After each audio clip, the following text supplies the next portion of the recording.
Oh, we're live, baby. We are live. It is episode number 86 of the shift, Nick.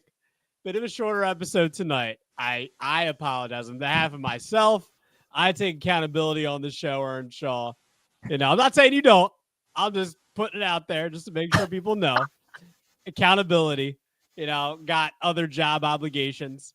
And I will. This is a shorter episode, but sometimes you don't need the gigantic buffet. Sometimes you just need that personal pan pizza from Pizza Hut, and that's what you're getting tonight. You're getting the personal pan from Pizza Hut. You know what I'm saying? So, yeah, how you doing, bud?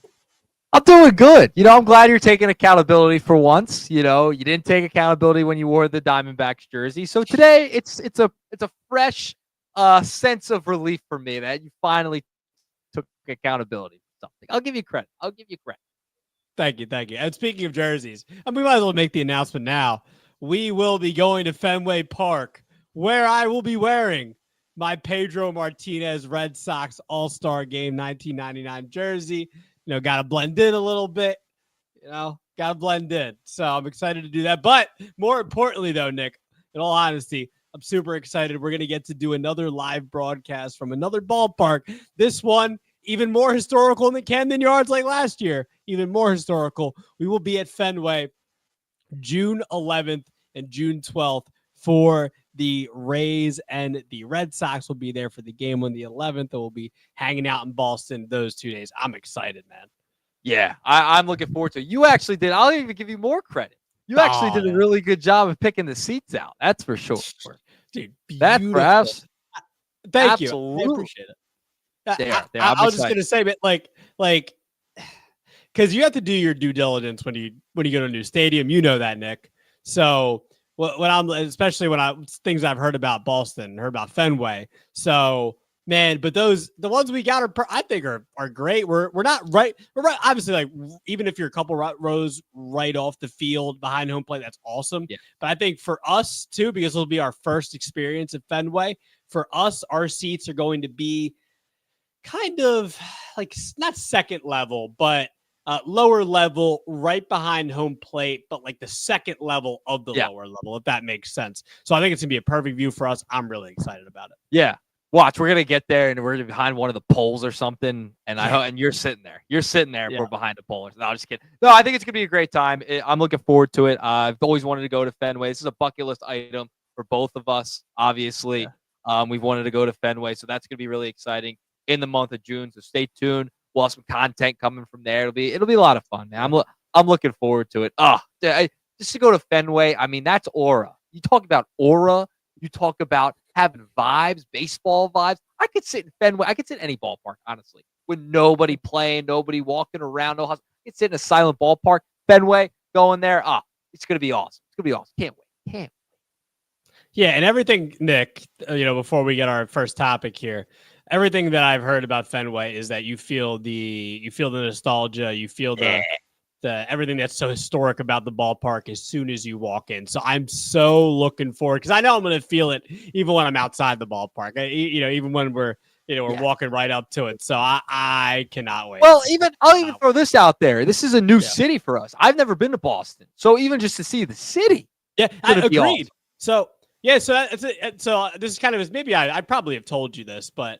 Maybe I could tell you, other people, the audience sneak peek into kind of what my plan is going forward. As I know you're gonna say, you're old. I'm 30. Like I'm thinking about certain things as I get older, things that bucket list items, and I'm thinking about like, I don't want to look back on life saying that I didn't try to at least travel outside of Delco and Jersey and all the Philly and all the Northeast. So I think if I could go twice a year to a couple of new spots, obviously huge baseball, huge sports. Also, me, a big, both of us, big music guys here. I like to go to festivals, like to go to concerts. So if there's a couple of new places that I can go to a year, this year being Boston, see if there's another spot I can go to this year, or maybe we can go to as well. That's kind of the plan for me going forward, So I think it's a good excuse for me to travel, go see some ballparks, go see some new cities like we are with Boston. So You know. Yeah, it's a little bit of a midlife crisis for you. I guess, my gosh, right? A little midlife crisis. Got the grays coming in, so 30 years old. That's what happens. That's what happens to you. By the way, people. Go ahead. By the way, you got to show off the shirts. This was not planned. All right, you're gonna make us do this. All right, it was not planned. It was not planned. Look, I when I went to your open house for 91.5, you're the ruler over there. WDBK, BDK. I keep forgetting DBK. DBK. Right? It's on your shirt. Forget. I know. Well, you're right. So, you're the man over there. So, whenever I can get a chance to wear it, I got to support my guy. Yeah, man. Appreciate it. I do want to shout them out because I have 11 students, I believe, graduating. So it's been really cool to see them go through, enjoy the station, be a part of the thing as we rebuilt the whole entire radio station from scratch. So shout out to them. They commence tomorrow on Friday. So. Congratulations to them, man. That's exciting. It's good stuff. It's awesome. Absolutely. Man. Awesome. All right, let's get into it. Let's get into the first topic at hand here, which is a big one. This is why we also me and Nick have had a little trouble trying to match up our schedules as it is, us being busy people in the radio and sports media world. But I know you don't want to hear that, but with all honesty, we really made sure we wanted to hit on this. We hit each other up about this as soon, Nick, as the news came down about this. I mean, and one thing, Nick, surprised. On the other hand, I'm not surprised. This was just within the last couple of months of the whole Donald Trump wanting to pardon Pete Rose, right? Or he did? Yeah. Did he pardon him? He did. He did pardon him, right? Pardon Pete Rose for the gambling on baseball when he was a manager in Major League Baseball. Nick, and now Rob Manfred and MLB permanently removing Pete Rose, Shoeless Joe Jackson, and including the, 8 other players on the Chicago Black Sox from the 1919 team. Yep. And they are all going to now they're all eligible for the Hall of Fame. I believe 2028 is the first year they would be eligible, at least when it comes to Pete and Shoeless Joe. Nick, let's just first get into, because there's a couple things I want to do. We'll get into the Hall of Fame stuff, but I want to know your general thoughts on, when you saw this come down. What was your initial reaction to this, the timing of it, all of that, just like the initial thoughts on Manfred removing Pete Rose, Shoeless Joe, and others from the permanent ineligible list? Yeah. Listen, did not expect on a random Tuesday in the month of May to get this news. Yeah, I mean the President Trump thing, him pardoning Pete Rose, that whole thing, it kind of was like a precursor to all of this, like probably happening at some point, right? That you wouldn't think the federal government would, be locked into this, but here we are. I mean, why not? Yeah, I knew this was going to happen. Like, I knew once Pete had passed, they were going to reinstate him. There was just it was just obviously going to happen. Mm-hmm. I think I predicted this on one of our shows. Like, once he passed, he was probably going to get reinstated. I didn't think it'd be this fast. But it made sense, right? Like, this was probably going to happen. You can't have your all-time hit king not be in the Hall of Fame. But you and I have talked about this before. I think Pete should be in the Hall of Fame. As for the others, that was wild. Shoeless Joe Jackson, the Black Sox, did not see that coming. Multiple others did not see that coming at all. That was interesting. But going back to Pete, I think Pete's the main story here. Listen, I've been consistent on this stance from the beginning. It goes to the steroid guys too. Put it on their plaque. It's a museum. You're telling the story of the game. You can make a mention of that on their plaques, right? Hey, he bet on baseball as a manager. He was on the ineligible list. Whatever. You could say that. That's fine. This guy was caught using PEDs, etc. Put it on the list, because as you and I know, We went to Cooperstown for a couple years in a row, okay? And guess what? There's a room upstairs with the history of all of baseball, right? Artifacts, etc. Pete Rose is mentioned up there. All the steroid guys are mentioned up there. So this is also big in the sense that this is going to maybe open the door also for the steroid guys to somehow maybe finagle their way in as well and increase their votes. I think that has a lot. It will have a lot to do with it too. And also with Pete, he bet on his own team. You might not like the guy, terrible person, fine. But what does Major League Baseball have in like every stadium, every commercial, every broadcast? DraftKings, FanDuel, all this. I mean, it's everywhere. Everyone's betting on baseball now. Not supposed to do it as a player or manager. Obviously, he was totally wrong, but he's the all-time hit king. He should be in the Hall of Fame. There should be an asterisk on his little plaque that he has, and I'm cool with it. But yeah, on a random Tuesday in May, did not expect this news to come down. I was stunned when it came out. Yeah, same here. I did not expect it to be this fast. Pete just passed away in September. What was the Trump thing, like a couple months ago now? How long ago was it now? A couple months ago. I mean, he just got sworn in January 20th. So yeah, literally. Past couple of months. Yeah, the past couple of months. So, Nick, for me, there's not a lot I disagree with you there. I'll start with this. I'm not, and I know some people have talked about like the timing of it. I'm not in love with the timing of it. I think it's a little too like, okay, Pete just passed. Now we're gonna do it to like make it. It's almost like too obvious. A little too obvious. I don't love that, but it's still the right move. So we could talk about the timing of it, not liking Rob Manfred. I don't love Rob Manfred either. I don't hate him as much as I used to, but I don't love the timing of it. I don't love Manfred and MLB for doing it. And basically they stated it. They're like, oh, now that Pete is dead, pretty much. Now that Pete has passed, and now we're going to do it now. You'd figured they might wait a few years, something like that, Nick, but they didn't. They did it. To me, it still makes sense. Still makes sense at this point. You can be upset all you want at the timing of it. I did think doesn't feel all that great with the timing of it. But at the end of the day, Nick, here's where I am with Pete. And I told you this before. If it was someone like Joe Torre, who had 6 World Series or 5 World Series, whichever, 6 World Series, 5, sorry, it doesn't matter. You get the point. If he has that many World Series and he was going into the Hall of Fame because of the manager, would be a different story. I would say betting against your own team, you can't do that. That's a no-no. But I think he should go in as a player. I mean, how can you not have the all-time hit king in there? But so you can, like you said, you can mention on the plaque what he did as manager was a horrendous act, one of the worst acts that you can do, being a major league manager, player, whichever it might be. But there's no evidence that he did it as a player. 4,200, plus hits.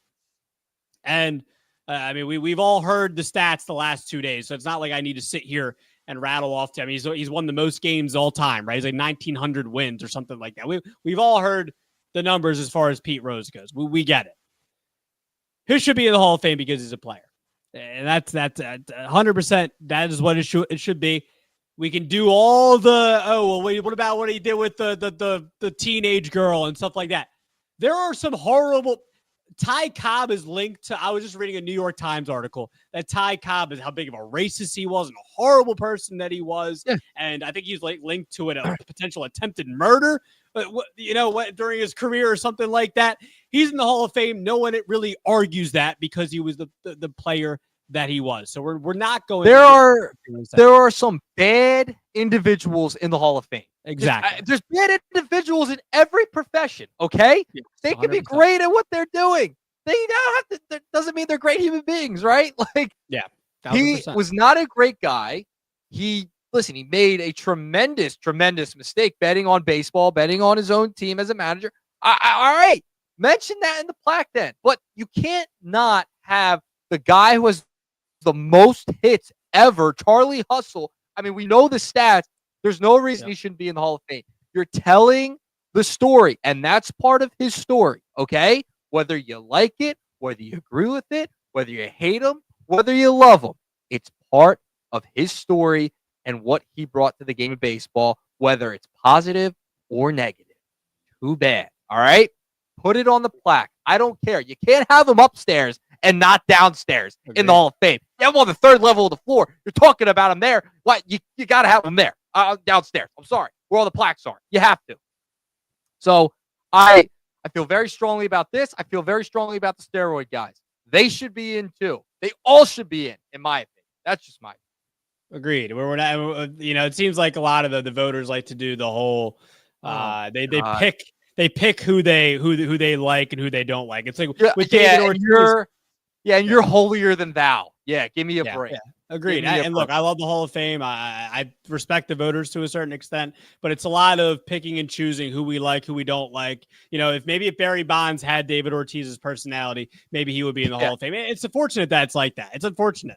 Yep. And there are voters like that. So, but also, Nick, I want to get your thoughts real quick before we move on to this whole idea of trading Paul Skenes. I did want to get your thoughts on Shoeless Joe, because I think Shoeless Joe being a Hall of Famer is actually not. I feel like it seems like people think that he should be a slam dunk Hall of Famer now that he's eligible. I don't know about that. I might do a Cooperstown case, a little tease for you, video for the channel. I might do something like that. But 100% I agree with him, being eligible. I don't think that you look at the World Series numbers in 1919, he couldn't read or write correct.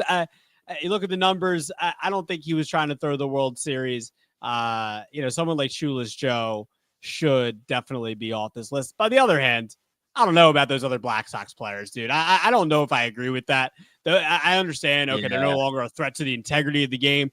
It's one of the maybe the worst act that you can. Well, I mean, there are worse acts, but like one of the worst acts that we know of in sports is the Black Sox throwing the World Series, which is the beloved World Series. One of the best series and trophies in sports, the World Series trophy. I don't agree with the other 7 or 8 guys that got, but Shoeless Joe, I think I definitely agree with that. Yeah, I mean, that's still like nobody knows. Like, I mean, his numbers in the World Series were like ridiculous. Like, what was he batting? 375? Yeah. Great batting average, And it's one of the mysteries, like how involved was he? The other guys, tough. That one's tough. That one's tough for me. Like throwing games, that's a different scenario for me. Like he bet on his own team to win. Like it's a little different for me too. Like he bet on his own team to win. Like he was, so that's that. There's no proof that he didn't bet against his team. The Black Sox players intentionally going out there and not trying. Yeah. They should have just left them on the list. Shoeless Joe, that one's debatable because, his numbers were still crazy in the World Series. So I think you should probably put him in. So I'm with you there. But as for the other guys, I'm torn on that because how do you put them in? They committed one of the worst sports acts you can. It's like throwing a game. You're throwing. Literally, you were caught throwing a championship. Like, that's insane. It's insane. The other guys, different scenarios, different cases. This one, I don't know. It's tough. And, you go with Shoeless Joe. Listen, he's the 3rd highest career batting average all time. You know what I mean? Like, 408 as a rookie. Like, he never confessed to intentionally throwing games. So, I don't know. It's tough with Shoeless Joe, but you might. Pete Rose has a stronger case than Shoeless Joe. Let's just put it that way. I would agree with that. All right, so let's move on to the shortened meat and potatoes tonight. Now, this has come out last couple of days. I believe Foul Territory is the one who brought it up first. It was Eric Kratz in Foul Territory. The idea of the Pirates trading Paul Skenes Because if they have control of him for 4 more years? Is it 4 or 5? 2029 till 2029. Okay, so 5 more seasons, including this season right now. So the idea that the Pirates should trade Paul Skenes because they're not going to be able to pay him once that 2029 season happens. This is assuming that Skenes is staying on the track that he is staying on right now for the Pirates as, already one of the best pitchers in baseball. So Eric Kratz, I think, in Foul Territory brought it up first and said the Pirates, because they don't pay anybody, they really don't. I think Brian Hayes has their richest contract right now, and Brian Reynolds. It's one or both of those guys have 2 of the richest contracts in Pirates history, which isn't saying a whole lot. And I know these players are making a lot of money, but still, the Pirates don't have a history of paying guys, and Paul Skenes would probably go to somebody who's going to pay him a lot of money. So, Nick, and so Foul Territory brought it up, and Jeff Passan brought it up as well. Yep. Straight up, should the Pirates, considering come this trade deadline, because Jeff Passan did say that teams will be asking about him, should they trade Paul Skenes? Yes. Trade him. I don't want his career to rot away in Pittsburgh. Are you kidding me? Man. Are you kidding me? I don't want Paul Skenes' career to rot in that. They fired their manager. I mean, what are we doing in Pittsburgh? You have a generational icon on your team. Settle down. On your team. And somehow, some way, they're going to let it go to waste? Yeah, just trade him. Let a real organization utilize that talent. All right? Let a real organization, send him to your cross-state rival. They don't need pitching. But, I'm just saying. Send him to a team that can utilize a good pitcher like that. And, if Pittsburgh, you have, I don't know what they're doing. And Passan makes great points. He was on McAfee the other day talking about this. It's just, they are so inept. They've been inept for a long time. They have this top prospect, and they're not gonna go spend money. They're not gonna put pieces around him. Are you kidding me? You got to send him to maybe not even a contender, but maybe even an up-and-coming team, Francisco. So I'm all for it. Yeah, trade Paul. He doesn't need to be in Pittsburgh his whole career. They're not going to put pieces around him. They're not going to try and win ball games. And trade him. Go maybe build a foundation and put together a better roster. But yeah, I don't care about trade. They can trade Paul Skenes. That's fine. I'm not married to this Pittsburgh idea. Well, all right. So this is if you're the Pirates, right? So if I'm the Pirates, Nick, I don't. So there's 2 examples I'm going to give you. So I don't think they should trade Paul Skenes. I don't think they should trade Paul Skenes. I think it would be asinine to trade generational talent. The kid that almost threw 2 no-hitters last year, and unbelievable. We don't really have to get into but they're not putting any pieces around him. I understand that. I understand that. But why can't the Pirates? So I look at somebody like the Rays in Cleveland, right? Because Pittsburgh doesn't spend money. But the Rays in Cleveland, the last 5 years, have not spent money. And the Rays, albeit I get it, it was the 2020 season. The Rays have a World Series appearance in 2020, bottom 5. They develop players, but they develop players. Okay, so why? So the Pirates need to get the Pirates need to, the scouting department and everything else like that. They need to work on that. I think that's what you should do if you're the Pirates. Shouldn't be. But that's going to take time. That's not a quick fix. That's going to take time. You're going to waste good years of Paul Skenes here. If I'm Paul Skenes, I'd be like, sayonara, I'm out. That's a good point. You do raise a good point, but I think if you can do it in a couple of years, you can figure it out and get the last couple of years of Paul Skenes. I think you can do it. I just look at teams like Cleveland and Tampa Bay, man. Tampa Bay had 99 and 100 win season the last 5 years with only 1 year where they were 23rd in payroll. Besides that, they were bottom 5 in payroll. Same thing with Cleveland. Cleveland's making, every other year making the playoffs, and they're a bottom 5 club in payroll. All I'm saying is that if you're the Pirates, I understand and you do make a fair point that does take time. But if you can figure out a way to, to figure this out, without having to, look at the Cleveland and the Tampa Bay kind of plans that they have had, for years. It hasn't even really just been the last, 4 to 5 years. It's been for a long time. Like you mentioned, it does take time, and I understand that. But I think if you're the Pirates, you got to do everything that you can. You can't trade Skenes, man. I know, I understand the idea, and I totally get it. Totally understand your point. And I totally understand where some people are coming from, but I just don't think you can trade Paul Skenes. I'm sorry. You could because you could get a king's ransom from somebody for him. So now, not like he's one piece. He's one pitcher. You can't win. I mean, we've seen it with Mike Trout, right? You can't win with one player. We know this. You can now set a complete foundation for your entire roster by trading him and getting some young pieces to now really build. Because, frankly, they're just an inept organization. And Passan's made the point for a long time. They're not gonna go spend money on free agents to enhance the roster.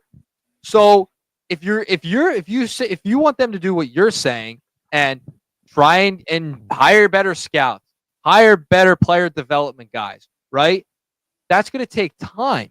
So you buy yourself time by trading Paul Skenes and now bringing in younger players to then develop to create a foundation and a core for yourself at that point. So I don't think it's a crazy idea. And Paul Skenes, the guy is box office.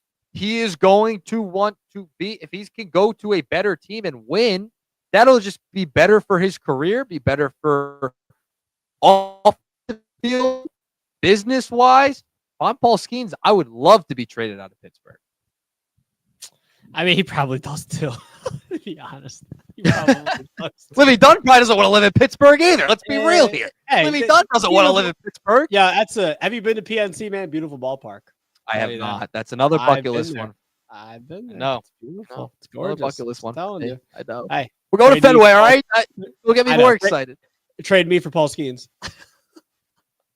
Yeah, imagine you doing a podcast with Paul Skenes. That would be brutal, bro. I'm sorry. I'm not gonna lie. Listen, great ball player. I'd rather watch paint dry. Listen to I'd rather watch the PGA Championship. I'd rather listen to paint dry. I don't even know if you can do that, but I would because great ball player, icon. All right, he's an icon in our game right now. I do not want to watch him in any entertaining fashion. Let Livy handle that. All right, she can handle that. Bill Belichick, his girlfriend handles all the PR. Livy can handle all the PR and social media stuff. All right. Jesus. Well, look, don't trade Skenes. Be smart. Develop your freaking organization. Bye-bye. Go get a scouting department. Well, let us know. Let us know in the YouTube comments. Let us know on Twitter. You see all the stuff on our little Sports Center bottom line. Thingamajigger. Let us know. All right. So it's, again, like I said, short show. Appreciate Earnshaw for adapting. He's a good adapter. I feel like you're a good adapter. Thanks. But let's close it out, Nick. The Subway Series starts this weekend. It is a juicy one because Juan Soto is returning to the Bronx. Aaron Judge, we're asking the questions that start treating him like Bonds, just walking with the bases empty. I think you should. Not giving Aaron Judge enough respect. Start walking him. We're not appreciating him enough. Remember that. Sorry. But let's just close it out, Nick. So Juan Soto was asked about returning to Yankee Stadium. And he said, it's going to be 50,000 against one. And obviously himself, they're going to try to get on me. It's part of it. Whatever they do, they have the right to do it. I'm just going to go out there and do my stuff. I'm just going to try to focus on my game. Nick, what were your thoughts on Juan Soto's comments? Are you excited about the series? Just give me your closing thoughts here. Yeah. I mean, listen, big weekend in New York. You got the Subway Series. You got the Knicks in the postseason. Big weekend for New York sports right now. Obviously, Subway Series is always fun, especially when the Mets and the Yankees are both good. So, I mean, his comments weren't, I didn't think crazy. I thought he was pretty on the money. I mean, you go to the crosstown rival, you're the first one really to leave the Yankees to go to the Mets. That's crazy. So, yeah, I mean, they're going to get on him. They're going to boo him. Well-deserved. The guy, took the team to the World Series. Pretty much put him on his back. You know, go to the crosstown rival for what, 30, 40 more $1 million. You're already getting $700 million anyway. You know, Yankees fans never have kind of had to deal with this really before. So yeah, they're gonna get on him. He should expect it. Nothing shocking out of those comments. He's gonna get booed every single time he's off the bat. Every time a ball's hit to him, it's gonna happen. All right. He hasn't been great this year for the Mets. Like 700 million. I mean, he's been good, but 700 and $1 billion. I mean, I agree. Expect a little more if I'm a Mets fan, but yeah, let's see how much the pressure gets to him. But yeah, it's gonna be fascinating. I wonder how he is received by the Yankees players, though. That's what I'm curious about. How do they welcome him? Is there anything said on the base pass, at the plate, when he goes up to the dish? Is there respect there? I don't know. That's what I'll be watching. You think they're going to talk crap to him? You never know. Can we see? I mean, listen, Mets and Yankees are a rivalry. Scuffle? A little scuffle? You never know. Ron throws behind his head? I don't know about that. But I could see it. Could it get a little testy? That's what I would look for. Fans are going to be riled up, but what are the players? How about the players? That's what I'm. Yeah, come on. I need Juan Soto to somehow break his bat and Carlos Rodon to chuck the bat right back at Juan Soto, just like Piazza and Clemens. I need something like that. Bring the rivalry back. Bring it all the way back. Yeah, bring it all the way back. But I agree with pretty much everything you said there. Just gonna deserve the booze. That's what happens when you take the money right across town for the other team, the New York Mets. So, but that is going to do it for episode 86 of The Shift. We appreciate all of you for tuning in. And let us know what your thoughts are on everything today. Pete Rose, Shoeless Joe, decision to unban them from the permanent ineligible list. Paul Skenes and Subway Series too. Yeah, so looking forward to it. Nick, good episode, bud. It's good to see you. That was fun. Great shirt. Great job. Yeah. Great shirt. You've been listening to 91.5 WDBK. We're out of here. The Shift.